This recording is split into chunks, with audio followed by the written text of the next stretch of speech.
Halo Bapak Ibu Dewan Guru, teman-teman sahabat Jaljal TV dimanapun Anda berada. Semoga Anda selalu dalam keadaan sehat walafiat tentunya. Di video kali ini Jaljal TV akan membahas cara untuk menentukan pagu anggaran, baik awal tahun maupun untuk anggaran perubahan bagi sekolah-sekolah yang menerima dana bantuan operasional sekolah atau dana BOS, khususnya untuk jenjang sekolah dasar. Karena pada kenyataannya, tidak sedikit dari bendahara BOS atau bendahara sekolah maupun kepala sekolah yang belum memahami betul bagaimana konsepnya ini. Nah, untuk itu, bagi teman-teman sahabat Jaljal TV, Bapak Ibu guru yang menjabat sebagai kepala sekolah maupun bendahara sekolah, silakan simak pembahasannya sampai selesai. Mudah-mudahan video ini dapat bermanfaat. Cekidot. Nah, Bapak Ibu guru, teman-teman sahabat Jaljal TV, dalam pelaksanaan pengelolaan dana BOS, ada beberapa kewajiban yang harus dilakukan oleh sekolah. Salah satu di antaranya adalah menyusun rencana anggaran. Rencana anggaran ini dituangkan dalam bentuk RKAS. RKAS sendiri adalah rencana kegiatan dan anggaran sekolah untuk 1 tahun anggaran. Ada RKAS awal tahun, RKAS pergeseran, dan RKAS perubahan. Nah, RKAS awal tahun itu biasanya disusun di bulan Desember tahun sebelumnya. Misalkan, RKS ini disusun untuk tahun anggaran 2022.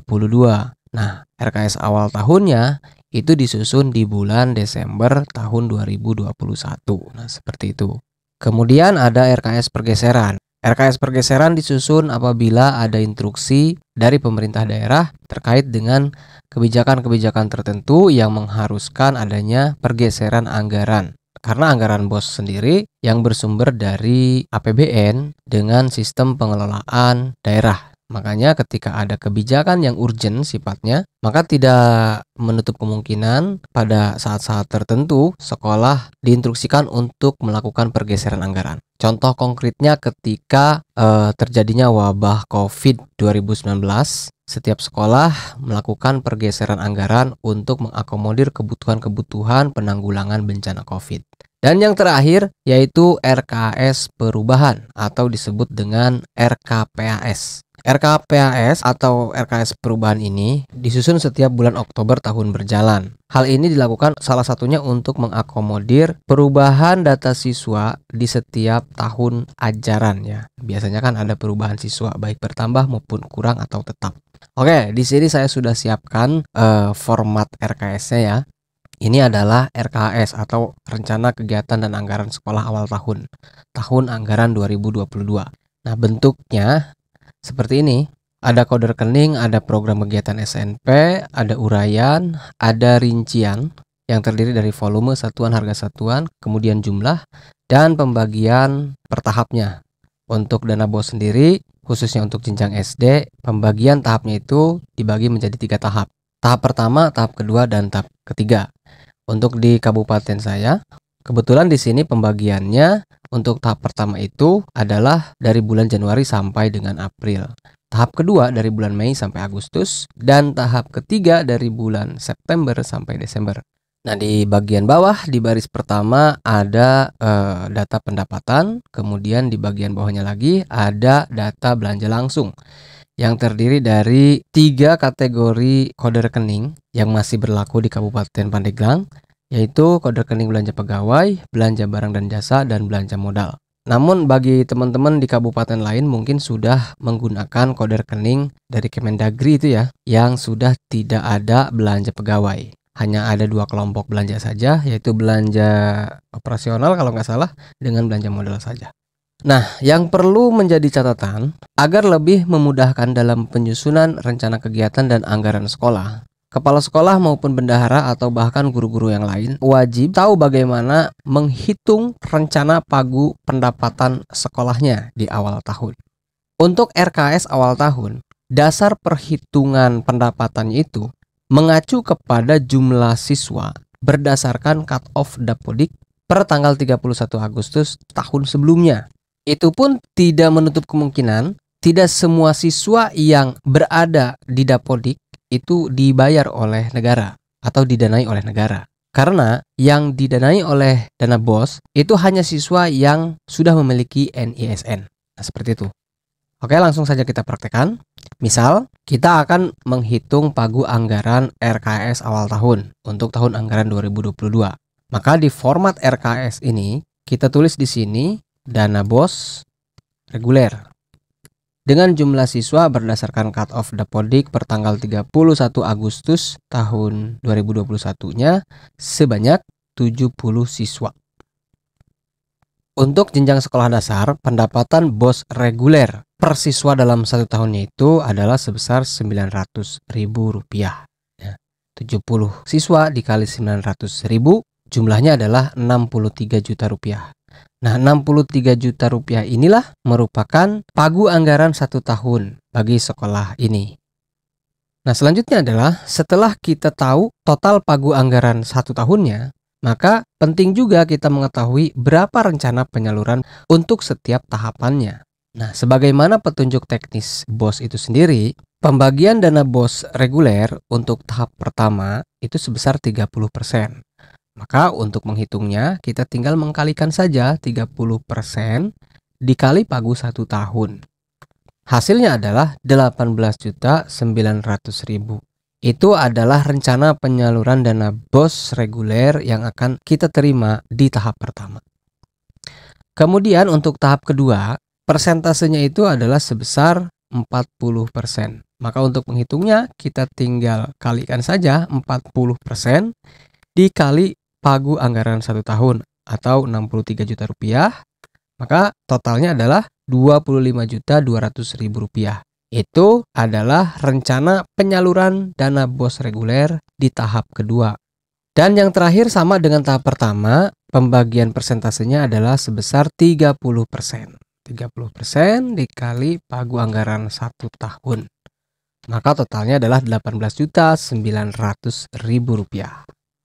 Nah, Bapak Ibu, setelah kita mengetahui jumlah pagu anggaran baik anggaran satu tahunnya, juga rencana penerimaan dana BOS per tahapnya, maka di sini kita akan lebih mudah untuk merencanakan kegiatan dan anggarannya ke bawah. Misal di sini saya contohkan untuk pembelanjaannya adalah sebagai berikut. Untuk transaksi atau rincian belanja pegawai, kita tuliskan dulu nomor rekeningnya. Untuk rincian belanja pegawainya, misalkan honorarium guru. Nah, program kegiatan SNP-nya adalah 07 12 01. Kemudian untuk belanja barang dan jasanya, kode rekeningnya 522 33001. Kode program kegiatan SNP-nya 06 05 61. Uraiannya misalkan belanja kertas HVS, misal ini ya, contoh doang ya. Kemudian untuk rincian belanja modalnya dengan kode rekening 52.3 95001 dengan kode programnya 050904, yaitu saya belanja laptop ya, laptop. Kita isi dulu volume untuk honor guru. Di sini saya contohkan guru yang dihonor itu sebanyak 2 orang. 2 kali 12 bulan berarti ya. Volumenya 24 orang per bulan. Harga satuan per bulannya sebesar Rp500.000. Nah, jadi rencana kegiatan satu tahunnya adalah sebesar Rp12 juta. Kemudian untuk rincian belanja kertas HVS, di sini saya contohkan rencananya belanja kertas itu sebanyak 700 rim. Ini contoh saja ya. Harga per rimnya itu 50.000. Jadi belanja totalnya setahun itu 35 juta. Dan yang terakhir, rencana belanja laptop sebanyak 2 unit dengan harga masing-masing unitnya Rp8 juta. Nah, kita jumlahkan.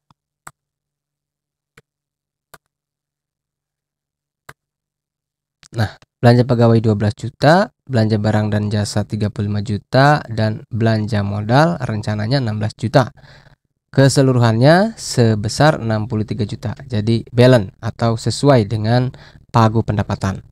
Selanjutnya, kita juga harus merinci rencana belanja untuk setiap tahapannya. Kalau bisa, total per tahapannya itu harus sesuai dengan nominal pendapatannya. Jadi di tahap pertama ini, jumlah rencana belanja kita harus sebesar 18.900.000. Tidak boleh lebih daripada itu. Kalau kurang sih masih boleh ya, tapi kalau lebih daripada itu tidak boleh. Begitupun tahap kedua. Di tahap kedua juga harus sesuai, belanjanya itu maksimal harus sama dengan rencana penyaluran tahap kedua, yaitu 25.200.000. Dan begitupun dengan tahap ketiga ya. Jadi harus sama total belanja di sininya dengan ini. Contoh, untuk rincian honorarium guru ya. Di tahap pertama dari bulan Januari sampai April itu kan 4 bulan ya. Jadi di sini volumenya seperti ini misalkan. 2 guru dikali 4 bulan dikali 500.000.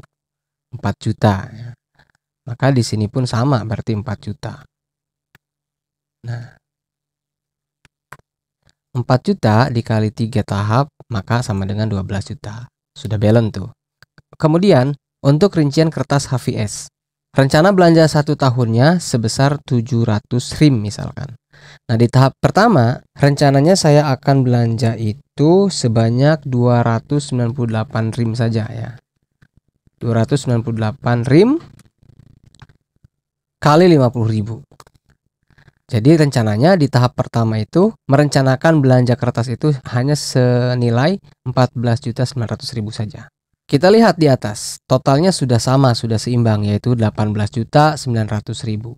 Maka untuk rincian belanja laptop atau rencana belanja laptop di tahap pertama itu tidak boleh ya, karena pagu anggarannya sudah habis sesuai dengan rencana penyaluran tahap pertama.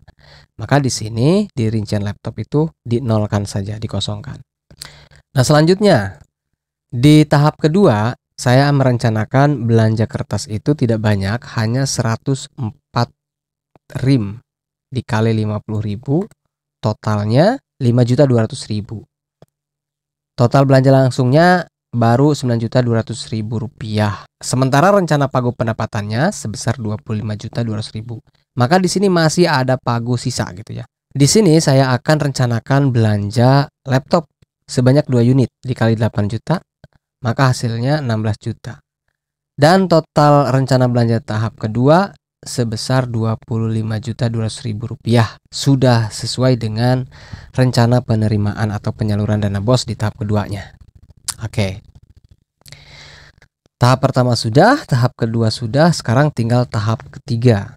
Nah, di sini rencana belanjanya baru 4 juta. Maka di sini saya akan rencanakan pembelian untuk barjas, yaitu kertas HVS sebanyak 298 rim kali 50.000. Nah, total belanjanya adalah 14.900.000 rupiah, sehingga total belanja keseluruhan di tahap 3 ini sudah sesuai dengan rencana penerimaannya atau pagu anggarannya, yaitu 18.900.000 rupiah. Maka untuk rincian belanja modalnya yaitu laptop di sini pun kosong. Nah, jadi konsepnya seperti ini gitu ya. Jadi kalau bisa di setiap tahapannya itu belanjanya itu totalnya harus sesuai dengan rencana penerimaan masing-masing tahapnya. Karena di aplikasi Arkas pun itu seperti ini ya. Jadi rencana belanjanya itu harus seimbang dengan rencana pendapatan. Nah, jadi itulah cara menghitung pagu anggaran, baik anggaran pendapatan maupun anggaran belanja untuk rencana kegiatan dan anggaran sekolah awal tahun atau RKS. Selanjutnya adalah cara menentukan atau menghitung pagu anggaran pendapatan dan belanja RKS perubahan. Nah, di sini saya sudah siapkan formatnya seperti ini.